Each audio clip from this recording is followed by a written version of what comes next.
Okay, so in previous section we had discussed introduction of novel drug delivery system and then targeted drug delivery system. In that targeted drug delivery system, we also discussed about micellar colloidal system. બરાબર છે. That is liposomes and neosomes. Which is also nanoparticles, but they are micellar systems. And in current topic, we are discussing only nanoparticles. Okay. So these are the list of contents. We will discuss nanotechnology, nanoparticles, classification of different nanoparticles, different polymers, then preparation of nanoparticles and treatment after preparation of nanoparticles, their application. So we already know, as we have discussed, that we have certain disadvantage, or we can exactly say that we have certain limitations with our conventional drug delivery system. Okay, so these limitations are, we can say here, they are with the drug delivery for the large size material. Some of that are with poor bioavailability also, in vivo stability, then solubility issues we have, internal absorption issues. With the conventional formulation, we cannot achieve sustained and targeted delivery at the site of action. Then therapeutic effectiveness issues are also there. Okay, so we have different side effects and plasma fluctuation of the drugs and side effects related with that fluctuations. So these are the certain limitations with the conventional drug delivery. And here, with the formulation of this nanotechnology, novel formulation, novel drug delivery system, we try to minimize these all these limitations. Okay, so let's see how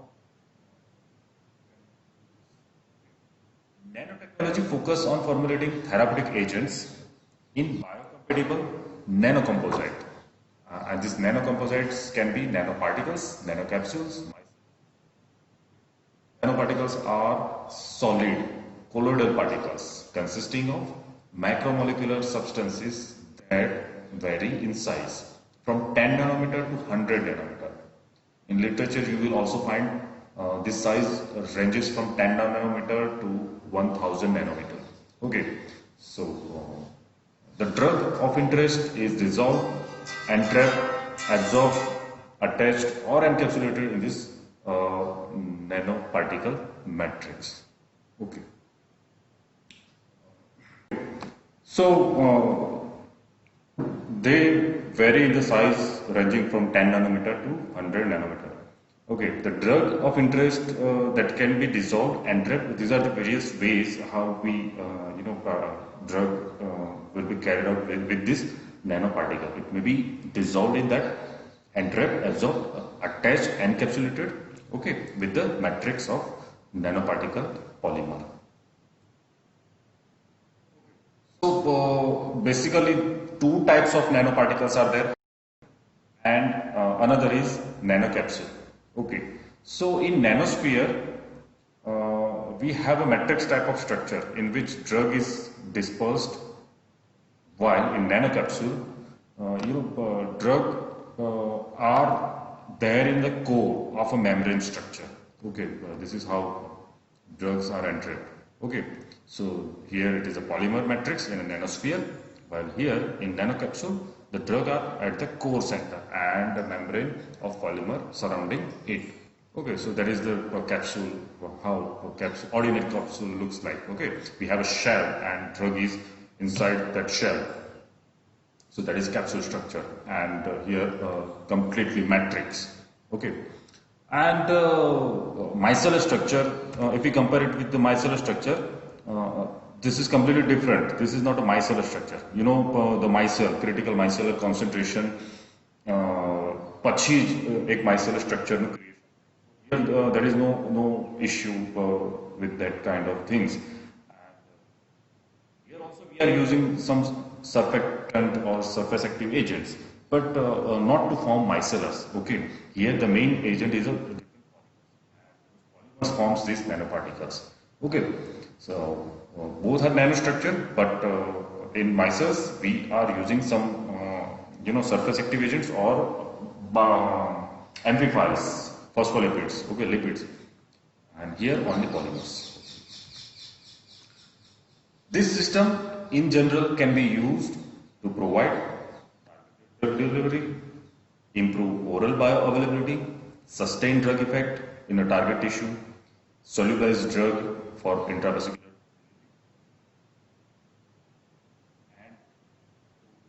improve stability of therapeutic agents against the enzymatic degradation, especially protein, peptide, and the critical area in formulation development where we have to be very cautious for this protein, peptide, and nucleic acid drugs. We cannot provide it in ordinary our delivery system.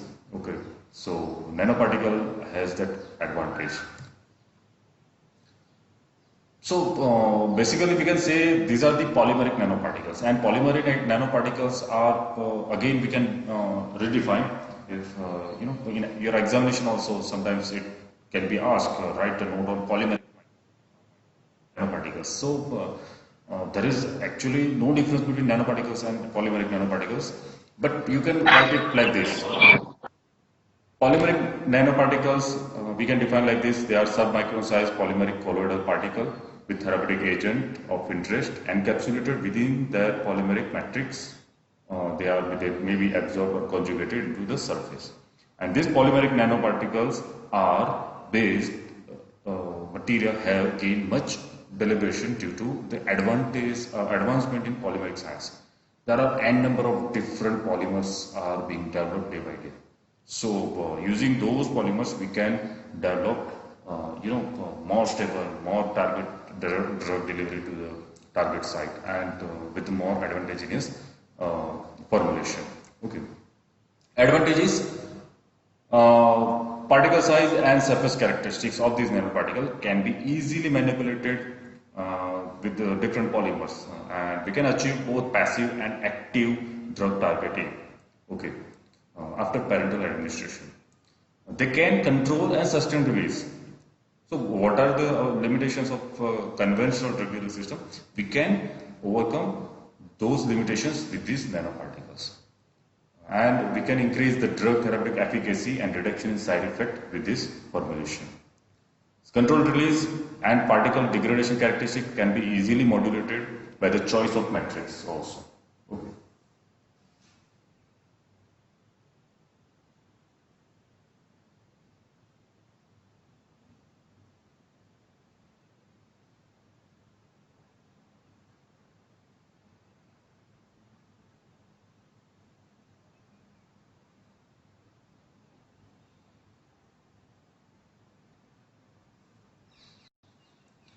So these are the advantage. Along with that, we can achieve site-specific targeting, and the system can be used for the various routes of administration, including the oral, nasal, parenteral, and nanoparticles. We can introduce even with the topical. We can introduce it into the systemic circulation via oral, nasal, parenteral, and intraocular. That is the eyes. Disadvantage specifically we discuss about this nanoparticle, the size and large surface area. Okay, we know that as the size will be reduced, the surface area of overall amount of the dose, okay, that will increase. So a small size and large surface area is there. So particle aggregations are there. So this kind of issues has been observed. Making difficult physical handling. Okay, so that is an issue. Another, in addition, that small particle size and large surface area readily results into burst release. We already know that burst release is, in novel drug delivery system, it is an issue. In tablet drug delivery system, when we develop novel drug delivery system like sustain or controlled release formulation, the burst release is the we can say that very big issue. Okay, because we had incorporated a dose for 24 hours or 48 hours, and those drugs are being released at a time. Okay, so those kind of issues are there, but while these nanoparticles, when they are there as a novel drug delivery system, what happens? Lipids or our polymers are there, and our drug leaks out from those polymers. Okay, so there is an issue here also. So these particle problems have to be overcome, before administrating this formulation. Okay. Next is the polymers. What different kind of polymers? Requirements of polymers. Number one, these polymers must be biodegradable. Just we said that, just I discussed that these are going to be delivered directly into the systemic circulation, that is intravascular route, or into the eyes or nose.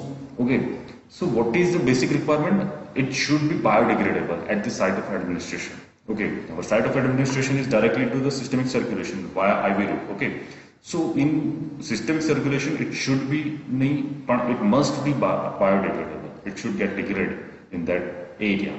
Otherwise, it will be a big issue. It must be non-toxic and non-immunogenic as well. Okay, if toxicity will occur, then there will be directly poisoning, and if it is immunogenic, then it will start reacting on the body. Immunogenic response will be there, and then after, the sequence. Okay, so these are the issues. So it must not be toxic and must not be immunogenic. It should be formulated under the form of polymer nanoparticles with suitable properties regarding the drug delivery goal for which these particles are designed. Okay, so say for example eyes. So we have to control its size. Okay, little bit higher side of the size, it may be irritant to the eyesight. Same as in the nose, we have to make it a controlled pH formulation, otherwise it is going to be very irritating. Okay, so these kind of issues we need to solve. We have to choose particular polymer for these kind of different sites. Different examples of polymers, synthetic homopolymers are there, and there is a range of polylactic acid. Okay, PLA, which is shortly you will see in various research articles. PLA series, PLA, PL, GA, then PLC, PICBA. Okay, so these are its full form. And apart from that, Utrazit is also polymer that is being widely used. In natural polymers, if we particularly discuss gelatin, albumin, lecithin, that is a lipid, and legumin, vicillin, these are the natural polymers being used. And alginate polymers are also there, dextran, chitosan are also there to be used. Okay. Along with the main polymers, copolymers are used. So they are polylactic, PLA is there, main polymer, and PEG, copolymer. So same different polymers, PEG is very widely used copolymer for the different polymers. Stabilizers we are using with this colloidal solution, because you know that in colloids there will be these are the solid particles in in a vehicle. Okay, so there will be a settlement until unless we use stabilizer. So these are the stabilizers: dextran, fluronic, F68, then PVA, and different polymers, copolymers, twin 20, twin 80 are also being used. Okay, so stabilizers are also there. We need to use in the formulations. Okay, let's see the preparation of nanoparticles. Before that, we have to focus on the matrix material. That will be completely based on the size of the nanoparticle required or the inherent property of the drug. What are the property of drug? Based on that, we can choose different polymers. What are the solubility of a drug? Based on that, we can choose polymers. Okay, so we need to take care of that. Then surface characteristics such as charge and permeability, that we need to consider. Okay, degree of biodegradability, biocompatibility, and toxicity. Okay, so various different site of actions are there, and based on that site of action, we can choose different polymers. Drug release profile is also being considered. How much time 24 hours, 48 hours. So based on that release profile, we have to choose different polymers. They can, you know, enter more and more amount of drug so that they can release the drug for longer period of time. Okay. Antigenicity of the final product. Okay, that is the must that we require. Okay, non-immunogenic. Okay. So that is the thing we need to consider before choosing polymers. And after choosing polymers, we can prepare nanoparticle with the three main classification methods. Okay, so first method is the dispersion of preformed polymer. Okay, dispersion of preformed polymer. So here basically what we are doing, polymers are being dissolved in some solvent, and then we disperse into different solvents. So like solvent evaporation method, like method. Another method is polymerization of monomers. Okay, so whatever the monomers are there, we directly polymerize those monomers into the polymers along with the drug. Okay, and one more is ionic gelation or co-adsorption method. Okay, let's see. So dispersion of preformed polymers. So here, here first is the emulsification step and second is the solvent extraction step. So this is the preformed polymers. Polymers are dissolved in organic solvent, organic phase or aqueous phase, and then from that we extract the solvent, whatever organic, either organic or either aqueous phase we extract, so that there will be a stable polymer.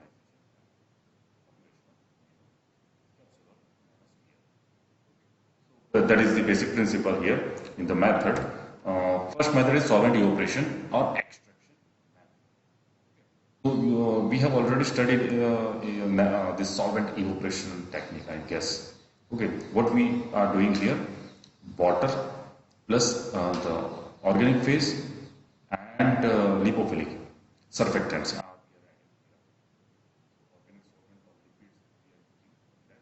And we prepare water in oil emulsion. Okay, so surfactants are there, there will be an emulsion, and then we are adding, hydrophilic surfactant and water. So there will be a double emulsification, water in oil in water. Okay, so this kind of emulsion will be there, and then we can evaporate one of the phase, or we can stabilize this formulation as such. Okay, so what are the advantage of this method? Use of non-hygienic, use of non-highly toxic solvent. So we are not using highly toxic solvent here. We can use oil also here, okay, instead of organic solvent. So that is the advantage. Additives, size reduction will be there according to our additives. Okay, suitable for hydrophilic and hydrophobic active components. Both kind of components we can add, as this is a emulsion. Both phases are there, water and oil in. Disadvantage, if we talk about this solvent evaporation technique, high consumption of energy for the formation of emulsion. Okay, because shear stress required, you know that for the preparation of emulsion, even by mortar pestle, if you trituration will not be proper, then it will not be formed. You have that emulsion. Okay, so high stress are required, and for that high stress, high consumption of energy will be there. That is the disadvantage. The solvent is removed by evaporation. So again, that evaporation will require some heat in form of energy. So consumption of energy here also. So basically, this method is it requires high energy. Second method is emulsification solvent diffusion method. Here we diffuse one solvent into another. Okay, so here is the technique. Here exactly we prepare organic solution. In that we dissolve our polymer and drug. Okay, drug may be in partially water soluble solvent, and then this will be introduced into the aqueous solution along with the stabilizer. Okay, again we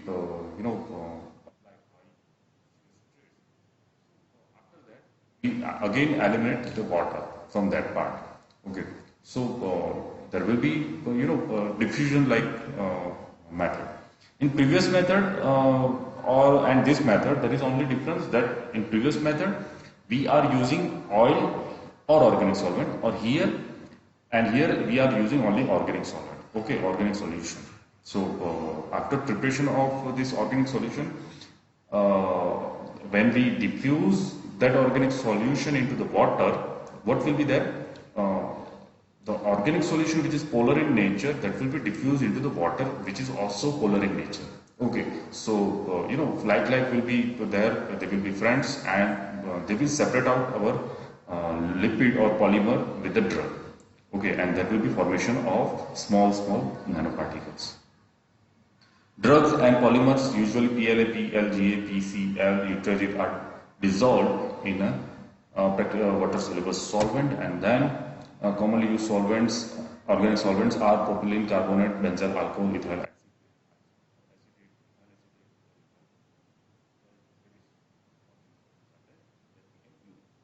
Advantage: the use of non-highly toxic solvent.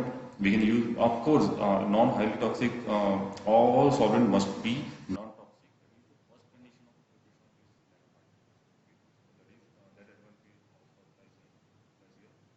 Encapsulation efficiency, that is the advantage, exact advantage compared to the another method. Reduce energy consumption, that is comparison with the another method. Suitable for the hydrophobic drug as well. Okay, so that is common advantage.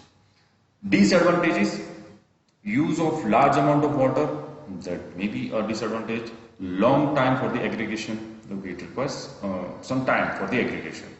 The size of highly sensitive, to the polymer concentration.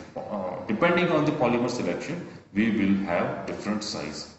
So it depends on polymer selection. The third method is salting out method or salt out method. Here, the polymer and drug are initially dissolved.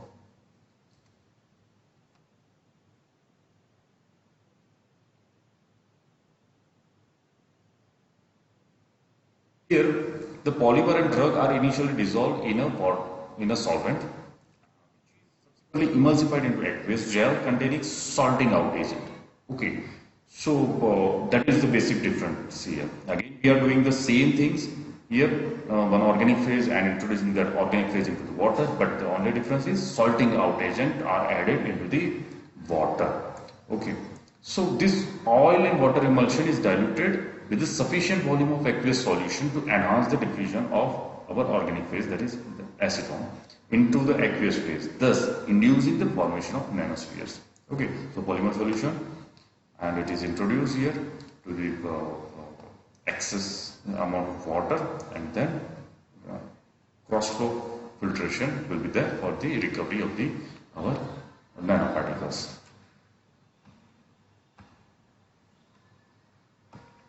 Okay, so here we are using solvent as an acetone salting out agent. Acetone, different salting out agents such as electrolyte, magnesium chloride, calcium chloride, and magnesium acetate. Non-electrolytes such as sucrose. Then as a colloidal stabilizer, we are using polyvinyl pyrrolidone or hydroxyethyl cellulose. Okay. The fourth method under this nanoprecipitation method. Here we are, precipitation will be there. Again, we are adding one solution to the another solution, and due to the change in the phase, there will be precipitation of our polymer with the drug. Okay, so again the concept is same, but we will receive our nanoparticle in a form of precipitate like material. Okay, so that is why this method is known as nanoprecipitation method. The basic ingredients are needed for this method is polymer, polymer solvent, and non-solvent, which act as a mainstream precipitation agent. Okay, so non-solvent will carry out this precipitation of our lipid or polymer with the drug. Okay. Dialysis method. In this method, we are using dialysis. Will be passed through this dialysis into the non-solvent. Okay, so immediately after falling into the non-solvent, it will get precipitate or it will be converted into spherical shape. Okay, so as we know that dialysis has very from that, whenever our solution will come out, it will immediately fall into the non-solvent and it will prepare nanoparticles. Supercritical fluid technology. Okay, in last year,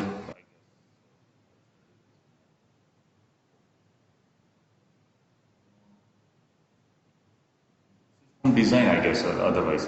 Supercritical fluid technology is a technique where we are using that supercritical fluid. Okay, we have also discussed this thing in a freeze drying technique. Okay, so it is nothing but the freeze drying technique where we bring particular pressure and temperature of our material. Say for example carbon dioxide. Okay, so this carbon dioxide, or just take an example of water. Okay, so at particular pressure and temperature, lower temperature, ice, say for example ice, that is solid in nature, okay, but it will be converted directly into the gas at beyond this critical temperature and pressure. Okay, so that is the basic principle here. And same way carbon dioxide also behaves. So we are using those material as a solvent, and then we directly convert those solvent into the gas. Okay, carbon dioxide gas, normal pressure, normal temperature for outside, it will be converted into the gas. So there will be direct precipitation of our material, which is dissolved, which was dissolved with the our lipid or polymers. Okay, so that technique, that principle is used here. And in that supercritical fluid technology, there are further two different methods: rapid expansion of supercritical solution. Obviously, we will, bring reduced pressure will be there. We will bring that reduced pressure to normal pressure, and we will, from reduced temperature or lower temperature, we will bring it to the normal temperature immediately.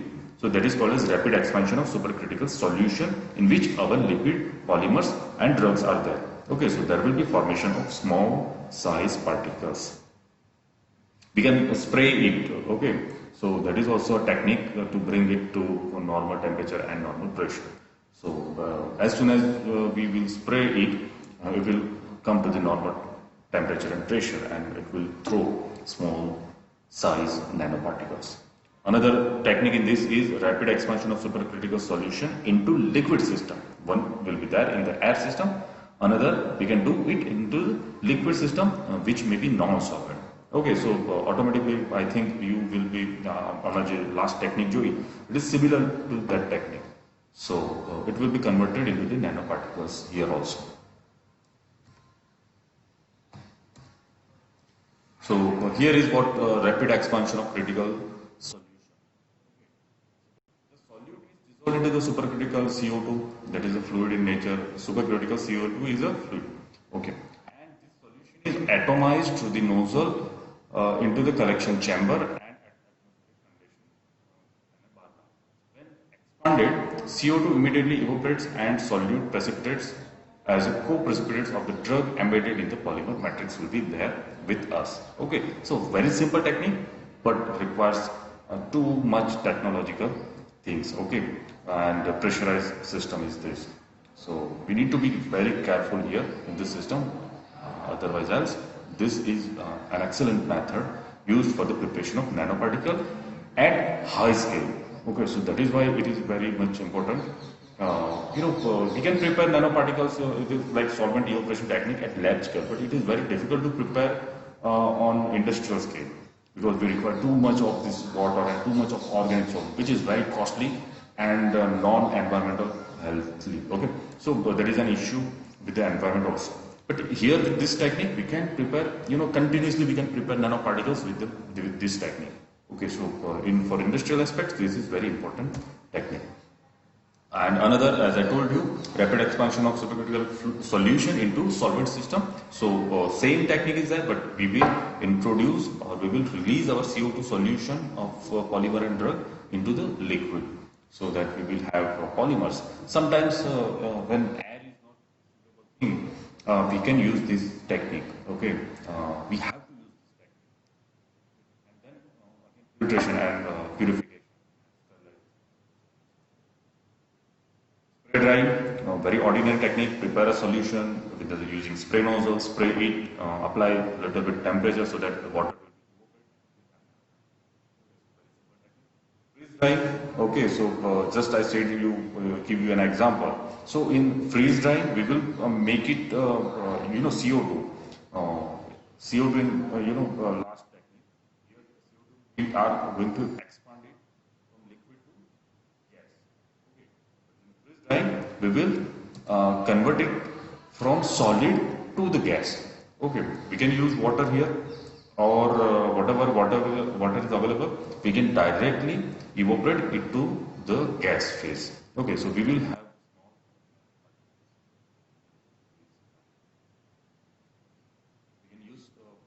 and the protein-like material here very safely with this method, freeze drying technique. Freeze extraction method is a variation of freeze drying technique, and the process is similar to, except that the frozen solution is extracted to a cold solvent in place of gas. Okay, so a cold solvent will be there here. Fast evaporation is the another technique where we have to impart temperature, but this technique will be protein or peptide or even polymer which has a certain issue with the high temperature or it may get degraded. Polymerization method, monomers, this is another class of the technique where monomers are polymerized to form nanoparticles in an aqueous solution. Drug is incorporated either being dissolved in the polymerization medium or by the adsorption after preparation. Okay, so both the principles are convenient with this polymerization method for the drug entrapment. The nanoparticle suspension is then purified to remove various stabilizers and surfactants are employed for the polymerization by ultracentrifugation and resuspending these particles into an isotonic surfactant-free medium. Okay, so this is how we prepare, principally, we prepare the nanoparticle. In this technique, one emulsion polymerization. Conventional emulsion polymerization technique is this. In the conventional system, the ingredients are comprised of water, a monomer of low water solubility, water soluble initiator and surfactant. These are the things which we are adding into the material we are using as a material, and then we are preparing emulsion of these monomers. Okay. Another is surfactant-free emulsion polymerization, which is also called as green method. The reagents used in emulsifier-free system include water, a water-soluble initiator is there, and a monomer to form our emulsion. Okay. So monomer usually used here is vinyl or acryl monomers. In such polymerization system, stabilization of polymeric nanoparticle occurs through the use of ionizable initiator or ionic co-monomers. Polymerization, it involves steps polymerization of two reactive monomers or agents which are dissolved respectively into two phase, and then again reaction takes place at the interface of these two liquids. And in another method, controlled living radical polymerization, three approaches of this radical polymerization method are nitroxide mediator polymerization, atom transfer radical polymerization, and reverse addition and fragmentation transfer chain polymerization. These are the three methods usually used in this technique. Okay. Next, ionic gelation or co-acervation technique of hydrophilic polymer, where we carried out co-acervation. Okay. In this co-acervation method, the basic funda is there. We prepare polymeric solution and we add those polymeric solution to the solvent containing some stabilizing agent. Okay, so as soon as we add this polymer solution to the our large phase, another large phase which contains stabilizer, drop wise add करवाना चाहिए यहाँ पे. બરાબર છે. તો જેવું આપણે add કરીશું એવું જ immediately it will be converted into the nanoparticles. This method is also very successful in microsphere preparation as well. Okay.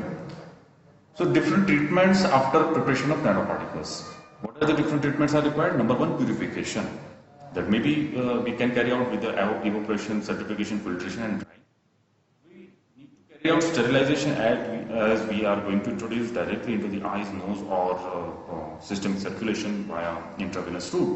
So sterilization is the must step that we can carry out using autoclave. We can also do gamma radiation, membrane filtration, ethylene oxide, or formaldehyde. Usage of formaldehyde as a stabilizer after sterilization. Okay, we can also dry, or most of the technique requires drying step. Okay, where we have to dry these nanoparticles. For that, we can use spray drying or freeze drying.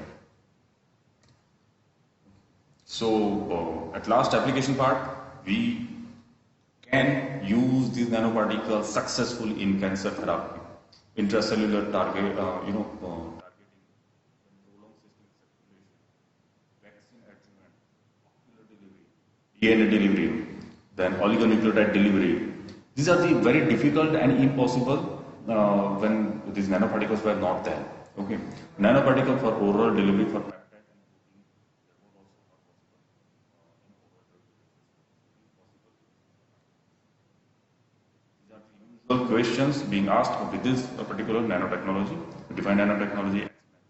Polymeric nanotechnology, pharmaceutical science. Give a brief note on nanotechnology and its application. What are the nanotechnology? How it can be applied to the drug delivery, and suggest any one market